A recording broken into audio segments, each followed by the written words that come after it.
नेपाल में युवाओं यानी जेनजी की तरफ से 2 दिन हुए प्रदर्शनों के बाद महज 5 दिन के अंतराल में देश में तख्ता पलट हो चुका है।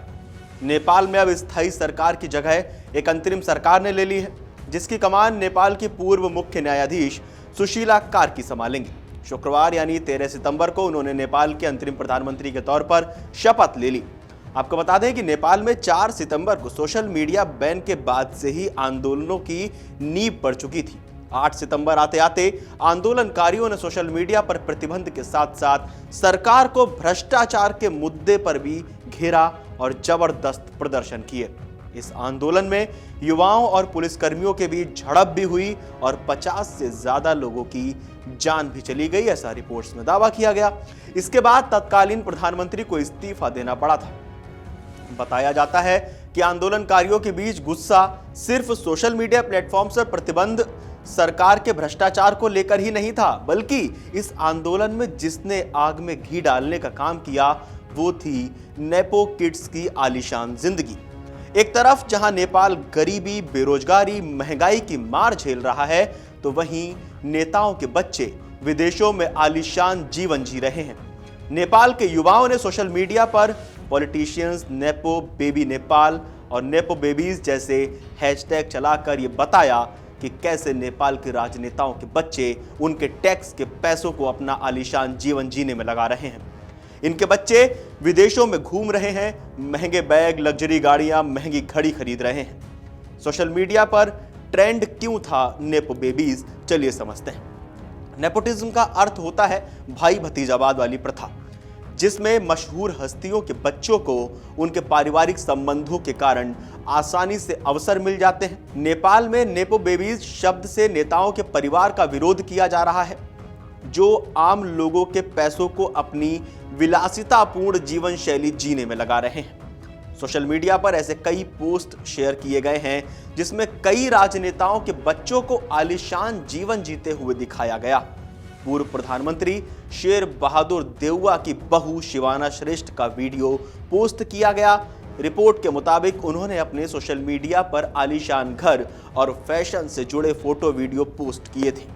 हालांकि अब उनका इंस्टाग्राम अकाउंट डीएक्टिवेट हो चुका है। प्रदर्शनकारियों ने शिवाना और उनके पति जयवीर सिंह देउवा को निशाना बनाते हुए उनका आलीशान जीवन को शेयर करते हुए विरोध किया। इसी तरह जनता के बीच कई और नेपो किड्स को लेकर विरोध हुआ। आइए आपको बताते हैं कि ये नाम कौन कौन से हैं। नेपाल में प्रदर्शन की वजह क्यों बने नेपो किड्स? श्रृंखला खातीवाड़ा। जेनजी प्रदर्शनकारियों की तरफ से जिन नेपो किड्स को निशाना बनाया गया, उनमें सबसे प्रमुख नाम श्रृंखला खातीवाड़ा का है। वो पूर्व स्वास्थ्य मंत्री विरोध खातीवाड़ा की बेटी और पूर्व मिस नेपाल रह चुकी हैं। सोशल मीडिया पर उनकी विदेश यात्राओं और लग्जरी लाइफस्टाइल से जुड़े फोटो साझा किए गए, साथ ही महंगे कपड़े और डिजाइनर हैंडबैग दिखाए गए। जेनजी ने विरोध प्रदर्शन के दौरान उनके घर में आग लगा दी थी। श्रृंखला के इंस्टाग्राम से पता चला कि उन्होंने हार्वर्ड से पढ़ाई की है। उनकी शादी संभव सिरोहिया से हुई है, जो कांतिपुर मीडिया ग्रुप के प्रबंध निदेशक हैं। सोशल मीडिया पर शेयर की गई तस्वीरों में वो स्विट्जरलैंड, ब्रिटेन के लंदन, अमेरिका के कैलिफोर्निया, कोलोराडो जैसी जगहों पर छुट्टियां मनाती हुई नजर आ रही हैं। अंतर्राष्ट्रीय यात्राओं के साथ साथ वो लग्जरी ब्रांड के साथ फैशन फोटोशूट कराती भी दिख रही हैं। स्मिता दहल इस विरोध का सामना करने वाले नामों की सूची में पूर्व प्रधानमंत्री पुष्प कमल दहल प्रचंड की पोती स्मिता दहल शामिल हैं। 2024 में स्मिता की सगाई सायुज्य श्रेष्ठ से हुई थी। सोशल मीडिया पर स्मिता की ओर से पोस्ट किए गए लाखों रुपए के हैंडबैग की फोटो पर विरोध जताया गया। प्रदर्शनकारियों की तरफ से सोशल मीडिया पोस्ट में लिखा गया कि नेपाल का आम नागरिक नौकरियों के लिए संघर्ष कर रहा है और नेपो किड्स डिजाइनर हैंडबैग लेकर घूम रहे हैं। इसके बाद नाम आता है सौगत थापा का।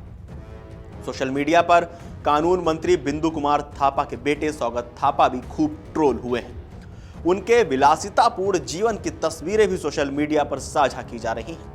वो अपने सोशल मीडिया अकाउंट पर काफी महंगे कपड़े पहने हुए नजर आ रहे हैं।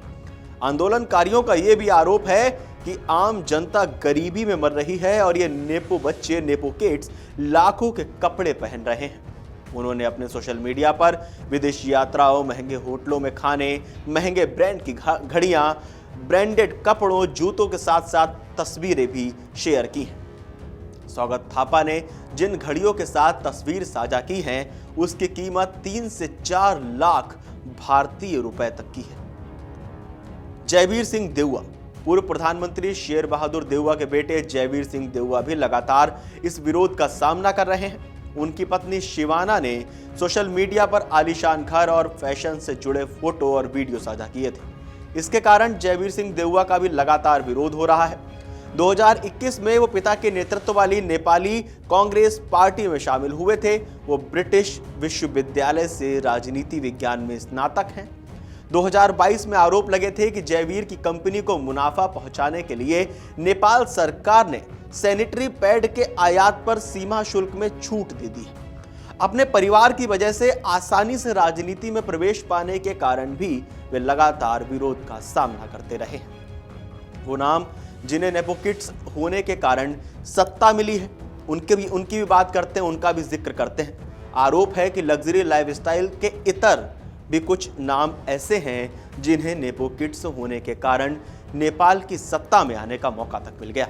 हालांकि ये अपने आलीशान जीवन जीने के कारण चर्चा में नहीं आए, लेकिन परिवारवाद के कारण सत्ता का सुख भोगने का आरोप इन पर समय समय पर लगता रहा है।